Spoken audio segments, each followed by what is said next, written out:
Hello বন্ধুরা, আজ আমরা জানতে চলেছি সমুদ্র সম্পর্কে।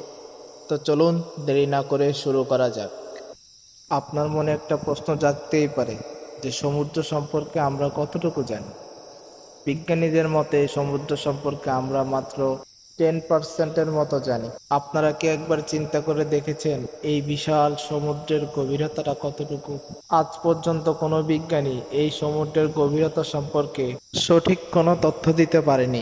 আপনারা জানেন কি সমুদ্রের নিচে আমাদের অজানা কত ধরনের মাছ বসবাস করে? তার মধ্যে একটি হলো জেলিফিশ। জেলিফিশ এমন এক ধরনের মাছ যার কখনো মৃত্যু হয় না। জেলিফিশ এমন এক ধরনের মাছ যা গভীর সমুদ্র তলদেশে থাকে এবং এটি নিজের রং বদলাতে পারে। বিশেষ করে এটি শত্রুদের হাত থেকে বাঁচতে নিজের রং বদলিয়ে থাকে। এটি দেখতে যতটা সুন্দর ঠিক ততটাই বিষাক্ত। জেলিফিশ ছাড়াও সমুদ্র তলদেশে আরো অনেক ধরনের মাছ বসবাস করে। তার মধ্যে অন্যতম স্টারফিশ এবং শার্ক। শার্ক হলো এমন এক ধরনের মাছ যা খুব হিংস্র স্বভাবের হয় এবং এটি পুরা সমুদ্রে একাই রাজ করে। তাই শার্ককে সমুদ্রের রাজাও বলা হয়ে থাকে।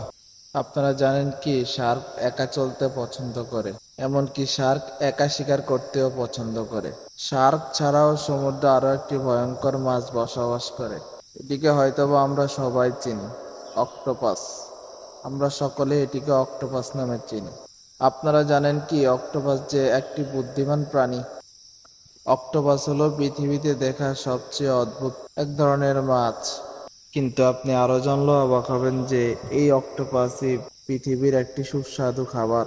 আপনাদের যদি বলা হয় অক্টোপাস খেতে, তাহলে আপনারা কি এই অক্টোপাস খেতে চাইবেন? আমাকে কমেন্টে জানান। সমুদ্রের তলদেশে অক্টোপাস ছাড়াও আরো অনেক ধরনের প্রাণী বসবাস করে থাকে যা আজও আমাদের অজানা। বিজ্ঞানীদের মতে সমুদ্রের তলদেশে কি আছে তা পুরোপুরিভাবে আমাদের জানা অসম্ভব। তবে বিজ্ঞানীরা চেষ্টা করে যাচ্ছে তারা সমুদ্রের রহস্য উদ্ঘাটনের জন্য এবং তারা পৃথিবীর মানুষের সামনে সমুদ্রের রহস্য তুলে ধরার জন্য প্রাণপণ চেষ্টা করে যাচ্ছে। যদি আমার ভিডিও আপনাদের ভালো লেগে থাকে তাহলে অবশ্যই একটি লাইক, সাবস্ক্রাইব এবং শেয়ার করে দিবেন। সবাইকে ধন্যবাদ। Like, comment, and subscribe.